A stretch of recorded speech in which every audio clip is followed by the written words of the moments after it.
Hey everyone, welcome back to our channel. Hope you all are doing great.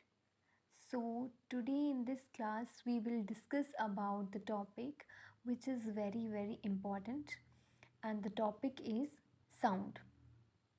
Sound एक ऐसा topic है हमारे पास जो बहुत इम्पॉर्टेंट है हमारे HP टेट के लिए, बिकॉज़ इसमें से बहुत सारे क्वेश्चन हमें हमेशा देखने को मिलते हैं. So let's start with the class.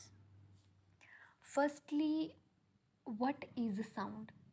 Sound है क्या? ऐसी सेंसेशन जो हमारे कान फील करते हैं, that is sound.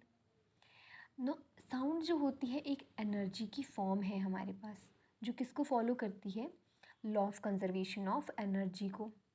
Law of conservation of energy बोलता है हमें कि the energy can neither be created nor destroy, कि एनर्जी को ना तो हम क्रिएट कर सकते हैं और ना ही हम डिस्ट्रॉय कर सकते हैं.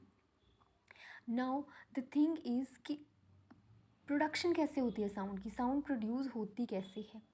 देखिए, जब भी कोई ऑब्जेक्ट है उसमें वाइब्रेशन क्रिएट होती हैं, तब हमारी साउंड जो है वो प्रोड्यूस होती है. चाहे ऑब्जेक्ट को आप स्क्रैच कर रहे हैं, स्क्रब कर रहे हैं, कुछ कर रहे हैं, उससे क्या होगा? ऑब्जेक्ट में वाइब्रेशन क्रिएट होंगी, जिससे हमारी साउंड जो है वो प्रोड्यूस होगी. नो डाउट कि हम जो बोल रहे हैं साउंड प्रोड्यूस हो रही है, तो दैट मीन्स कि कोई ना कोई बॉडी ऑर्गन जो है वो भी क्या कर रहा है, हमारी बॉडी में वाइब्रेट कर रहा है, जिसकी वजह से साउंड जो है वो क्या है? प्रोड्यूस हो रही है. जो हमारा बॉडी ऑर्गन है जो वाइब्रेट कर रहा है, वो होता है वोकल कॉर्ड. वोकल कॉर्ड एक ऐसा हमारे पास बॉडी ऑर्गन है जो वाइब्रेट करता है, जिससे साउंड जो है प्रोड्यूस होती है. अब देखिए, ऐसा तो नहीं है कि हर एक साउंड जो है जिस हम उसको सुन सकते हैं. फॉर एग्ज़ाम्पल, जो इतना हमें पता है कि जो अर्थ है वो क्या करती है? मूव कर रही है, लेकिन उसकी साउंड तो हमें सुनाई नहीं देती है. दैट मीन्स कुछ लिमिट तक ही हमें साउंड जो है वो सुनाई देती है. और वो लिमिट कितनी है हमारे पास? देखिए, रेंज ऑफ हियरिंग ह्यूमंस में वो होती है 20 हर्ट्ज़ टू 20,000 हर्ट्ज़, जिसको हम 20 हर्ट्ज़ टू 20 किलो हर्ट्ज़ भी बोलते हैं. ये हमारे पास हियरिंग की रेंज होती है. अब ऐसा नहीं है कि साउंड जो है इन्हीं के बीच में होती है, 20 हर्ट्ज़ से लेके 20 किलो हर्ट्ज़ तक ही साउंड हमारे पास होती है, ऐसा तो नहीं है. तो जो साउंड बिलो 20 हर्ट्ज़ होती है और अबव 20 किलो हर्ट्ज़ होती है, वो ह्यूमन बींग नहीं सुन पाते हैं. तो उनको कौन सुन पाता है? उनको हमारे जो एनिमल्स हैं वो सुन पाते हैं. देखिए, जो साउंड हमारे पास लोअर देन 20 हर्ट्ज़ होती है, उनको हम बोलते हैं इंफ्रासोनिक साउंड, जिनको जो वेल्स होती हैं, एलिफेंट्स होती हैं, राइनोसोर्स होते हैं, ये जो है एनिमल इन साउंड को सुन सकते हैं. सिमिलरली, जो साउंड हमारे पास हायर देन 20 किलो हर्ट्ज़ होती हैं, उनको हम अल्ट्रासोनिक साउंड बोलते हैं. और जिनको जो रैट्स होते हैं, बैट्स होते हैं, डॉग्स होते हैं या डॉल्फिन्स होती हैं, ये सारे जो एनिमल्स हैं इन साउंड्स को सुन सकते हैं. ठीक है जी. जो अर्थक्वेक होता है उस टाइम जो साउंड आती है, वो जो साउंड प्रोड्यूस होती है, वो होती है हमारे पास इंफ्रा साउंड. एंड एक क्वेश्चन और यहाँ से आता है कि जो सोनार होते हैं, sonar that is sound navigation and ranging, ये इनमें जो है हमारे पास अल्ट्रासाउंड, अल्ट्रासोनिक साउंड यूज़ होती हैं. तो यहाँ से जो क्वेश्चन आपको बनता है, एक तो सोनार वाला कि सोनार में कौन सी साउंड जो है वो यूज़ होती है, एंड सेकंड जो क्वेश्चन हमारे पास यहाँ पे देखने को मिलता है, डायरेक्ट क्वेश्चन आपको देखने को मिलता है, दैट इज़ व्हाट, कि range of hearing in human. और एक और क्वेश्चन जो आपको देखने को मिलता है वो होता है कि पर्टिकुलर आपको एनिमल्स के नाम दिए होते हैं और आपसे पूछा गया होता है कि कौन से एनिमल जो हैं उस पर्टिकुलर साउंड को सुन सकते हैं. ठीक है जी, ये यहाँ से क्वेश्चन पूछे जाते हैं. Now next thing is the propagation of sound. Means कि जो साउंड है वो ट्रैवल कैसे करती है. देखिए, साउंड को ट्रैवल करने के लिए कोई ना कोई मीडियम की ज़रूरत रहती है, चाहे वो मीडियम सॉलिड हो, लिक्विड हो या गैसेस हो. वैक्यूम में हमारी साउंड कभी भी ट्रैवल नहीं करती है. Sound can not travel in vacuum. Similar question हमें लाइट के लिए भी पूछा जाता है कि लाइट जो है वो वैक्यूम में ट्रैवल करती है कि नहीं करती है। तो यहाँ पे कन्फ्यूज़न जनरली रहती है स्टूडेंट्स को कि कौन सा जो है वो वैक्यूम में ट्रैवल करता है एंड कौन से नहीं करता है। तो साउंड जो है वो ट्रैवल नहीं करती है वैक्यूम में, लेकिन जो लाइट है वो वैक्यूम में ट्रैवल करती है। ठीक है जी, डायरेक्ट क्वेश्चन आपसे पूछा जाता है ये। नाउ अगेन क्वेश्चन आपसे पूछा जाता है कि ओके फाइन, लाइट जो साउंड है वो मीडियम के थ्रू ट्रैवल कर रही है, लेकिन क्वेश्चन इज़ हियर कि किस मीडियम से, कौन सा ऐसा मीडियम है जिसमें साउंड जो है वो फास्ट ट्रैवल करेगी। देखिए फॉर एग्ज़ाम्पल हम कहीं पे जाएंगे तो फॉर एग्ज़ाम्पल हम यहाँ से जा रहे हैं मुंबई, तो हम क्या देखेंगे कि हम बस में से जाएं या हम बाई ट्रेन जाएं या फिर बाई एयर जाएं। ठीक है जी, 3 ऑप्शन हमारे पास हैं। उसी तरह से हमारी साउंड के पास भी ऑप्शन है कि सॉलिड में जाएं, लिक्विड में या गैस में। तो जो साउंड है हमारी, वो जो हमारी गैसेस होती हैं उनमें सबसे कम ट्रैवल कर पाती है as compare to liquid and solid. Solids में जो है हमारी साउंड जो है सबसे फास्ट ट्रैवल करती है, fastest in solid, slowest in gases, faster in liquid and fastest in solids. तो क्वेश्चन इज़ हियर कि फॉर एग्ज़ाम्पल आपसे पूछ लिया जाए कि आपके पास एयर है, वाटर है या फिर आपके पास स्टील है, तो बताइए इनमें से कौन से जो मीडियम है उसमें ज़्यादा फास्टर साउंड ट्रैवल करेगी। तो इनमें से जो है स्टील हमारे पास क्या है, सॉलिड है। तो option is the right option is steel. Steel जो है वहाँ पे हमारी साउंड जो है वो सबसे ज़्यादा फास्टेस्ट ट्रैवल करेगी। Now the next term is कि जो स्पीड ऑफ लाइट है and the speed of sound है, दोनों में से फास्टर कौन है। तो स्पीड ऑफ लाइट जो है वो फास्टर होती है as compare to speed of sound. For example जैसे हम टीवी ऑन करते हैं तो क्या होता है, पहले ऑडियो स्टार्ट होती है या पहले वीडियो स्टार्ट होती है। तो जब भी हम टीवी ऑन करते हैं तो पहले वीडियो स्टार्ट होती है एंड देन ऑडियो स्टार्ट होती है। That indicates perfectly that the example that is the speed of light is faster than the speed of sound. And next the direct question is the speed of sound at 22 degrees centigrade is what। तो वो होती है हमारे पास 344 inverse. In air speed of sound is 344 inverse at 22 degree centigrade.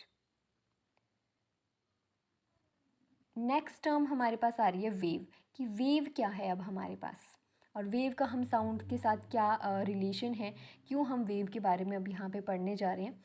देखिए sound जो है हमेशा वेव की फॉर्म में ट्रेवल करेगी, in the form of wave. Wave की फॉर्म में हमारे पास साउंड हमेशा ट्रेवल करती है। और ये जो वेव है वो कौन सी वेव है, ये है आपकी मैकेनिकल वेव। डायरेक्ट क्वेश्चन आपको पूछा जाता है कि साउंड ट्रेवल इन, ऑप्शन में आपको दिया होता है कि कौन सी वेव है, तो दोनों ही हमारे पास आ जाती हैं। That is the longitudinal wave and the transverse wave.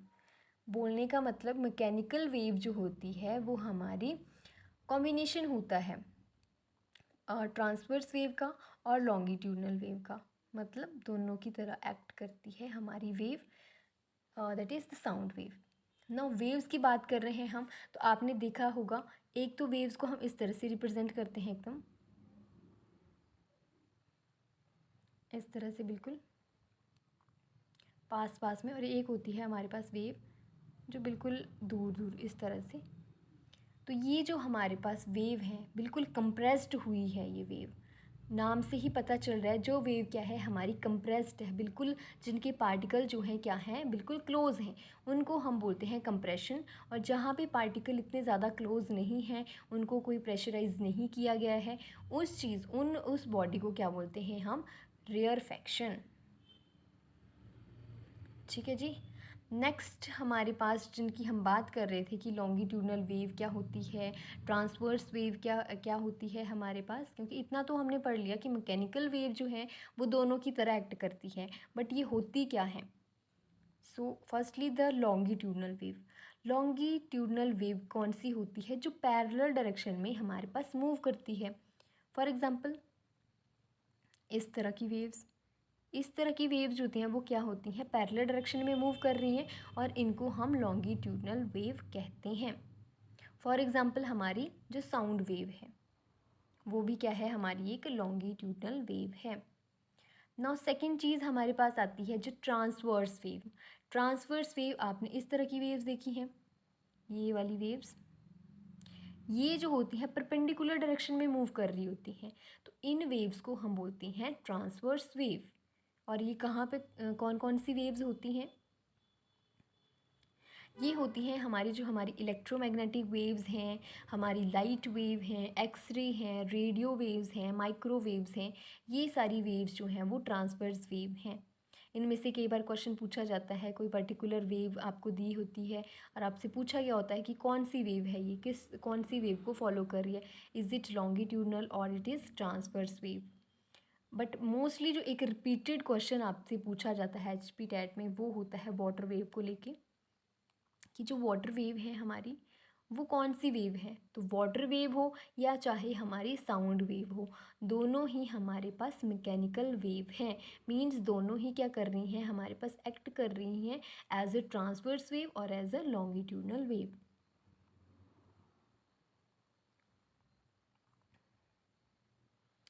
न अब हम कुछ करेक्टरिस्टिक्स देख लेते हैं साउंड वेव्स की, कि वेव्स की जो करेक्टरिस्टिक्स हैं वो क्या क्या हैं।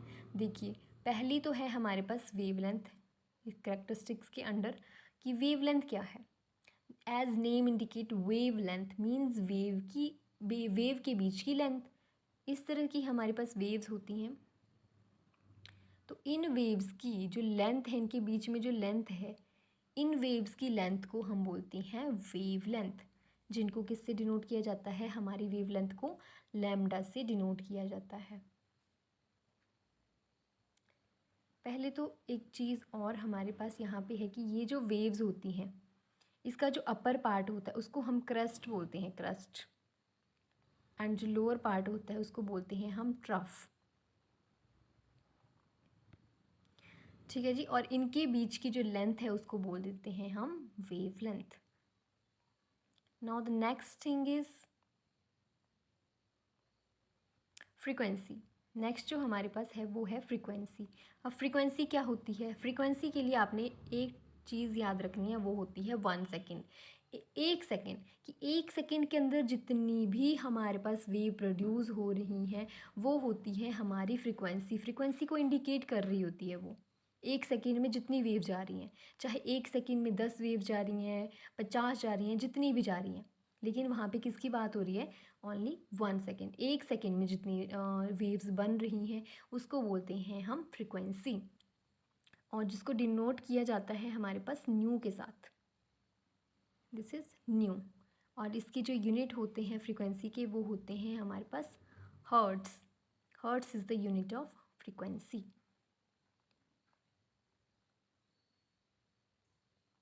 नेक्स्ट टर्म हमारे पास आती है टाइम पीरियड। टाइम पीरियड क्या होता है हमारे पास, time taken to complete one vibration. ये जो हमारे पास वेव्स बन रही हैं, ठीक है जी, ये जो वेव्स बन रही हैं, अब मान लो यहाँ से ये वेव स्टार्ट हुई और यहाँ पे ये एंड हुई, तो इस पर्टिकुलर वेव को कंप्लीट करने के लिए जितना टाइम लग रहा है उसको बोलेंगे हम टाइम पीरियड। पर्टिकुलर वेव को एक पूरा वाइब्रेशन को कंप्लीट करने में जितना टाइम लगता है उसको बोलते हैं हम टाइम पीरियड।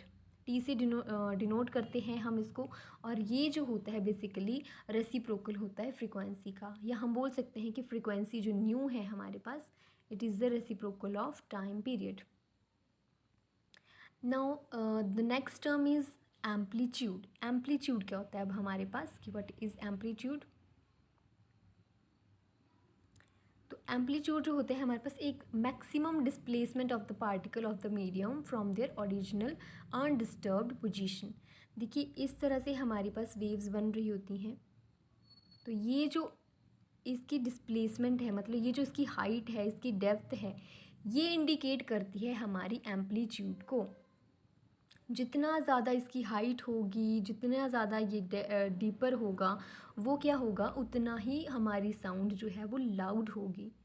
मीन्स लाउडनेस जो है वो एम्पलीट्यूड के ऊपर डिपेंड करती है। और एम्पलीट्यूड क्या होता है हमारा, जो भी मैक्सिमम डिस्प्लेसमेंट इसके अंडर रहती है, जो भी इसकी हाइट रहती है, इसका डेप्थ रहता है वेव का, this is called amplitude. Now next term is हमारे पास आ रही है पिच। व्हाट इज़ पिच, कि पिच क्या होती है अब हमारे पास। पिच जो है हमारे पास एक तरह का शार्पनेस ऑफ वॉइस है, हमारी वॉइस में कितनी शार्पनेस है उसको इंडिकेट करती है पिच, और जनरली डिपेंड करती है हमारी फ्रिक्वेंसी के ऊपर। जितनी ज़्यादा फ्रिक्वेंसी होगी उतनी ही हायर हमारी पिच रहेगी, जितनी फ्रिक्वेंसी कम होगी उतनी ही पिच हमारी क्या होगी, कम होती है। और देखो जितनी कम पिच, लो पिच जो होती है, देखिए जनरली वो होती है गर्ल्स में, जो पतली सी आवाज़ होती है लड़कियों की, ठीक है जी, दैट इंडिकेट्स कि पिच जो है वो क्या है, लो है, बिल्कुल सॉफ्ट सी वॉइस। लेकिन जो हाई पिच होती है, मीन्स थोड़ी हैवी वॉइस, लाइक जैसी बॉयज़ की होती है, तो वो इंडिकेट करती है हमारे पास pitch. And the next term is loudness, कि लाउडनेस क्या है हमारे पास। तो अभी हमने डिस्कस करा कि लाउडनेस जो है वो किस पे डिपेंड करती है, हमारी एम्पलीट्यूड पे। एम्पलीट्यूड जितना ज़्यादा, एम्पलीट्यूड जितना ज़्यादा होगा उतनी ही ज़्यादा क्या होगी, हमारी लाउडनेस होती है। और जितनी ज़्यादा लाउडनेस होती है उतना क्या हो जाती है, साउंड नॉइस बन जाती है। नॉइस कब बनती है कोई साउंड, जब वो 80 डेसिबल के अबव की साउंड होती है। 80 डेसिबल के अबव की जो साउंड है वो हमारे पास नॉइस बन जाती है, वो साउंड हमारे पास हमारे सुनने लायक नहीं रहती है, वो अनप्लीजेंट साउंड हमारे पास बन जाती है। तो नेक्स्ट टर्म जो हमारी रहती है वो है टोन। व्हाट इज़ टोन, तो टोन देखिए, टोन क्या है, साउंड ऑफ सिंगल फ्रिक्वेंसी। एक सिंगल फ्रिक्वेंसी की जो साउंड है उसको बोलते हैं हम tone, only a single frequency, ठीक है जी। नेक्स्ट जो टर्म है वो है note.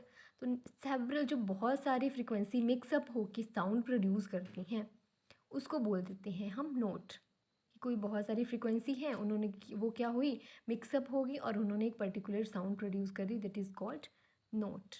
And music as we know, rhythmical जो हमारी साउंड रहती है, that is which is very pleasant to our ear, तो वो जो होती है उस साउंड को हम बोलते हैं म्यूज़िक।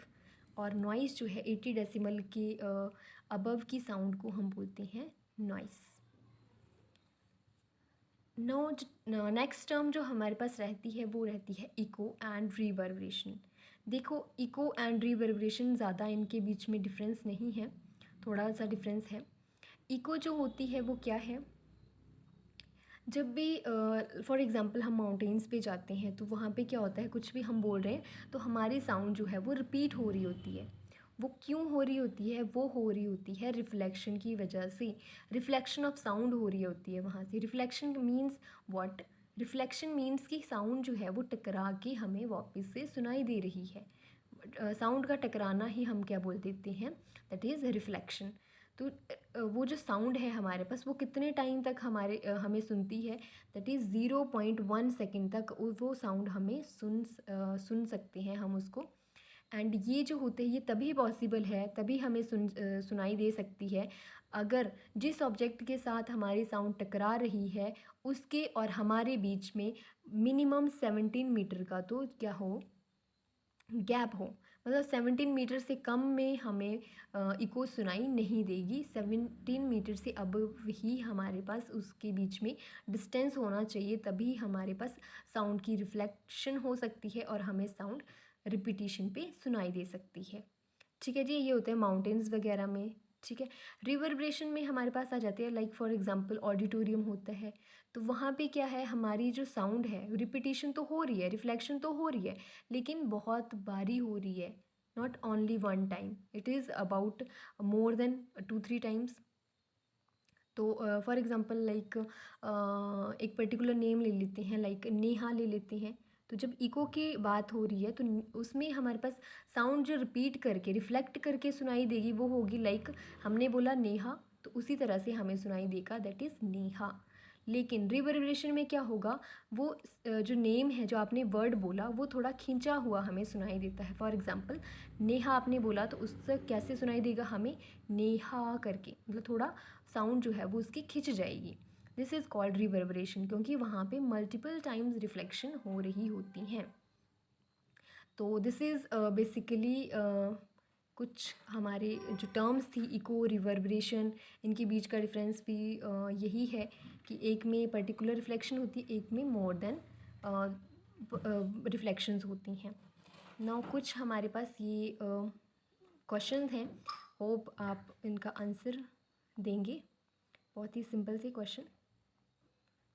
तो थैंक यू ऑल।